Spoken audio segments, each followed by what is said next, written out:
ஒரே ஒரு 5 லிட்டர் இதய மந்த்ரா கடல் எண்ணெய் பேக் ஒரு மாசம் முழுசுக்கும் அத்தனை சமையல் முடிச்சு விடலாம். இதய மந்த்ரா. சார், நேற்று முருகன் மாநாடு மதுரையில் வெற்றிகரமாக நடந்து முடிஞ்சிருக்கு. அதை பற்றின உங்களுடைய பார்வை என்ன சார்? அதாவது இந்த மாநாடு முருக பக்தர்கள் மாநாடு கிட்டத்தட்ட 5 லட்சம் பேர் மதுரையில் தமிழகம் முழுக்க இருந்து இந்தியா முழுக்க இருந்து முருக பக்தர்கள் வந்து கலந்து கொண்டு 5 லட்சம் பேரும் கந்த சஷ்டி கவசம் பாடி மிக பிரம்மாண்டமான முறையில் எந்த ஒரு இடையூறும் இல்லாமல் எந்த ஒரு பிரச்சனையும் இல்லாமல் மிக திறமையாக செயல்பட்டு இந்த மாநாட்டை வெற்றிகரமாக நடத்தி முடித்திருக்கிறோம். இது நடத்த விடாமல் தடுப்பதற்கு திமுக அரசு எத்தனை தடங்கல்களை செய்தது அப்படின்றது நம்ம எல்லாருக்குமே தெரியும். ஒவ்வொரு காலகட்டத்திலும் ஒவ்வொரு விஷயத்துக்கும் உதாரணமாக அடிப்படையாக இந்த மாநாடு நடப்பதற்கு அனுமதி கோரி கூட அவர்கள் விண்ணப்பத்தை நிராகரித்ததால் நீதிமன்றத்திற்கு சென்று நீதிமன்ற உத்தரவின் பெயரில் தான் அனுமதி பெறப்பட்டது.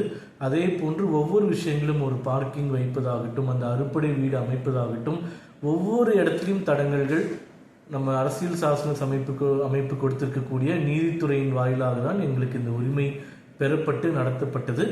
மாநில அரசாங்கம் இதை கண்டு அஞ்சியதால், ஏனென்றால் கடந்த 10 ஆண்டுகளாக பிரதமர் மோடி அவர்கள் மத்தியில் ஆட்சிக்கு வந்ததிலிருந்து தமிழகத்திலும் கடந்த 5 ஆண்டுகளாக ஏற்பட்டிருக்கக்கூடிய இந்து எழுச்சி, திமுகவினரே முதலாக எங்கள் கட்சியில் பெரும்பான்மையாக இந்துக்கள் தான் இருக்கிறார்கள், 90% திமுக உறுப்பினர்கள் இந்துக்கள், ரகுபதி போன்ற அமைச்சர்கள் ராமர் வழியில் திமுக ஆட்சி நடக்கிறது அப்படின்னு கடந்த எந்த காலகட்டத்திலும் இல்லாத அளவுக்கு தங்களை இந்துக்களாக, இந்துக்களின் ஆதரவாளர்களாக இவர்கள் ப்ரொஜெக்ட் பண்ணுவதற்கு காரணம் தமிழகத்தில் பாஜகவினுடைய எழுச்சி அப்படின்றதுலாம் எந்த மாற்று கருத்தும் கிடையாது. அந்த எழுச்சி அடுத்த கட்டத்திற்கு போகக்கூடாது அப்படின்றது தான் இவர்களுடைய நோக்கம். அதனால்தான் எங்கள் முருகர் மாநாடு வெற்றி அடைந்து விடக்கூடாது அப்படின்றதுக்கான பல்வேறு தடங்கல்களை கொடுத்தாங்க.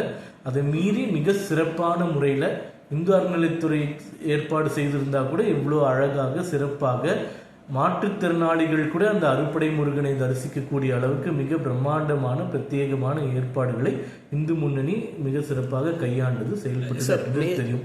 நேற்று 6 தீர்மானங்கள் போட்டிருக்கீங்க. அதில் பார்த்தீங்கன்னா நம்ம இந்து கோயில்களை நம்ம இந்து அறநிலைத்துறை எடுக்கணும்னு நினைக்கிறீங்க. அதுக்கப்புறம் இந்து வாக்குகளை ஒருங்கிணைப்பண்றீங்க. அது தமிழ்நாட்டில் சாத்தியப்பட முடியுமா? முதல்ல அறநிலைத்துறையே கோவில்களை விட்டு வெளியேறு அப்படின்றது இந்து முன்னணி ஆரம்பித்த காலத்திலிருந்து, ஆரம்பித்த நாளிலிருந்து வைக்கக்கூடிய ஒரு கோரிக்கை தான். தொடர்ந்து ஒவ்வொரு மாதமும் ஒவ்வொரு வருடமும் பல போராட்டங்களை இந்த கோரிக்கையை வைத்து நாங்கள் முன்னிட்டு இருக்கோம். அதாவது இவங்க சமத்துவம்னு பேசக்கூடிய திமுகவும் திராவிடர் கழகமும் திராவிட ஆட்சியும் இந்து முன்னணியோட பிரதான கோரிக்கையான விஐபி தர்ஷனை ஒழிக்கணும்.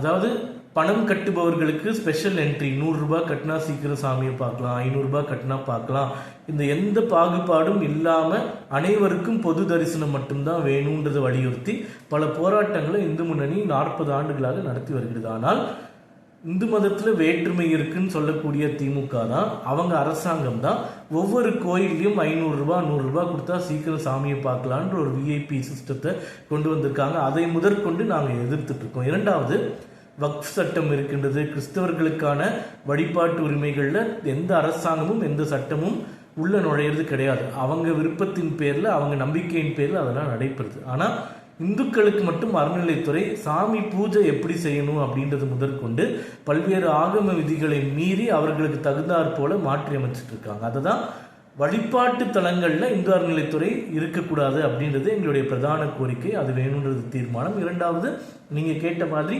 ஹிந்து வாக்கு வங்கியை உருவாக்க வேண்டும் அப்படின்றது.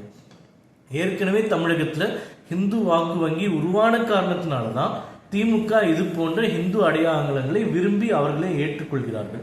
நான் கேட்கக்கூடியது என்னன்னா, கடந்த 4 ஆண்டுகளில் திமுக மேடைகளில் பல முறை உதயநிதி ஸ்டாலினுக்கும் முருகருடைய வேல் அன்பளிப்பாக வழங்கப்பட்டிருக்கின்றது.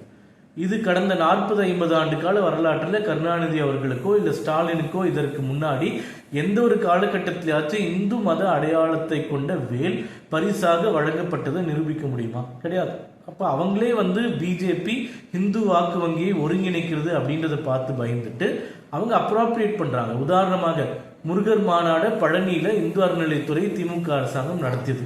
இதற்கு முன்பு 50 ஆண்டுகள் 1967 திமுக ஆட்சிக்கு வந்த காலகட்டத்திலிருந்து ஒரு முறையாச்சும் இப்படிப்பட்ட மாநாடு இவங்க நடத்தியிருக்காங்களா? இல்லை. அப்போ எங்களை பார்த்து பயப்படுறாங்க. இந்துக்கள் ஒருங்கிணைந்து எங்கள் பின்னாடி வந்துவிடக்கூடாது என்பதற்காக அவர்களை இந்துக்களாக அடையாளப்படுத்திக் கொள்கிறார்கள். இந்து அறநிலைத்துறை பல்வேறு நடவடிக்கைகளை எடுக்கிறது. இதெல்லாம் வரவேற்கத்தக்க விஷயம்தான். ஆனா இந்த உண்மையை ஒப்புக்கொள்வதற்கு திமுகவிற்கு மனம் இல்லை.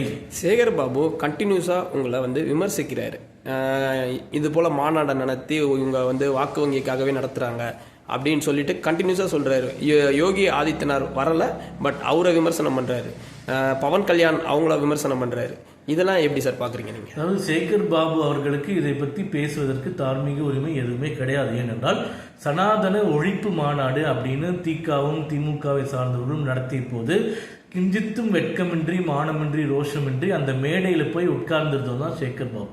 ஒரு இந்து அறநிலைத்துறை அமைச்சராக இருக்கக்கூடியவர் சனாதன ஒழிப்பு மாநாட்டில் என்ன வேலை அப்படின்னா, நீங்க சனாதன தர்மத்தை நம்பவில்லை அப்படின்ற அர்த்தம் கொண்டதாகவும் உடனடியாக நீங்க பதவி விலகி போயிடணும். நாங்கள் இந்து வாக்கு வங்கியை உருவாக்குகிறோம், தயார் செய்கிறோம்னா அதில் ஒன்றும் தப்பு கிடையாது. அரசியல் சாசனத்தில் கொடுத்திருக்கக்கூடிய அனைத்து வகைகளையும் அதை பின்பற்றி நாங்கள் எந்த வாக்கு வங்கியை உருவாக்குனா உங்களுக்கு என்ன பிரச்சனை? இவ்வளோ பேசக்கூடிய நீங்கள் ஒவ்வொரு தேர்தல் அப்பவும் ஜமாத்திலையும் சர்ச்சிலையும் திமுக கூட்டணிக்கு வாக்களிக்க வேண்டும் அப்படின்னு அறிக்கைகள் விடும்போதும் கோரிக்கைகள் விடும்போதும் அது மதவாத அரசியல்னு பேசாததற்கான காரணம் என்ன?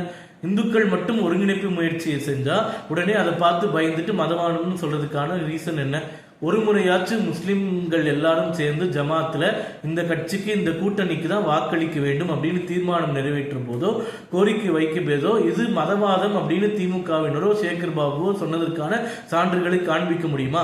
அப்ப மற்ற மதங்கள் இப்படி செய்யும் போது உங்களுக்கு பிரச்சனை இல்லை, இந்துக்கள் ஒருங்கிணைந்தா உங்களுக்கு பிரச்சனைனா அது நிச்சயமாக நாங்க செய்யதான் செய்வோம், வெற்றியும் காணுவோம். நீங்க பொறுத்திருந்து பாருங்க சார். திருமாவளவன் அவர்கள் கோயிலில் போயிட்டு ஒருத்தங்க செல்ஃபி எடுக்க போறாங்க, அதை திருநீரை அழிச்சிட்டு அவர் செல்ஃபி எடுக்கிறாரு. அதுக்கு ஒரு விளக்கம் கொடுக்குறாரு, நான் 1/2 மணி நேரம் தான் சொல்லிட்டு. இதை எப்படி சார் பாக்குறீங்க? அதுதான் சொல்றேன், இந்து மத வெறுப்பு இவர்கள் ரத்தத்திலே ஊறி இருக்கக்கூடிய ஒரு விஷயம்.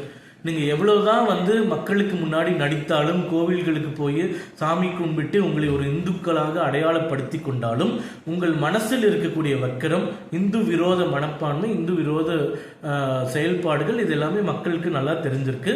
இவர் மட்டும் இல்ல, மு.க. ஸ்டாலின் அவர்களை நீங்க பார்த்திருப்பீங்க. திருச்சியில ஒரு கும்பம் கொடுத்து நெற்றியில திருநீர் வைக்கும் போது உடனடியாக அதை அழித்தார்கள். ஆனா இதுவே ஒரு ரம்ஜான் நோன்பு கஞ்சி நிகழ்ச்சியில போகும்போது மிக மிக விருப்பப்பட்டு அவர்களுடைய இஸ்லாமியர்களுடைய குல்லாவை அணிந்து கொண்டு மணிக்கணக்கில் உட்கார்ந்து இருக்கிறார்கள். அப்போ இந்துக்களாக உங்களை காண்பித்துக் கொள்வதில் உங்களுக்கு இவ்வளவு பிரச்சனை இருக்குன்னா இந்துக்கள் வாக்குகளும் வேண்டாம்னு தைரியமா சொல்லிடலாமே, அதுக்கு உங்களுக்கு திராணி இருக்கின்றதா?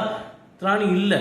இப்போ இன்னைக்கு உங்களுக்கு ஏற்பட்டிருக்கக்கூடிய சறுக்கல்கள், உதாரணமாக 2019 பாராளுமன்ற தேர்தலில் திமுக கூட்டணி 53% வாக்குகளை வாங்கியிருந்தது. மக்கள் நீதி மய்யம் கமலஹாசனுடைய கட்சி 5% வாக்குகளை வாங்கியிருந்தது.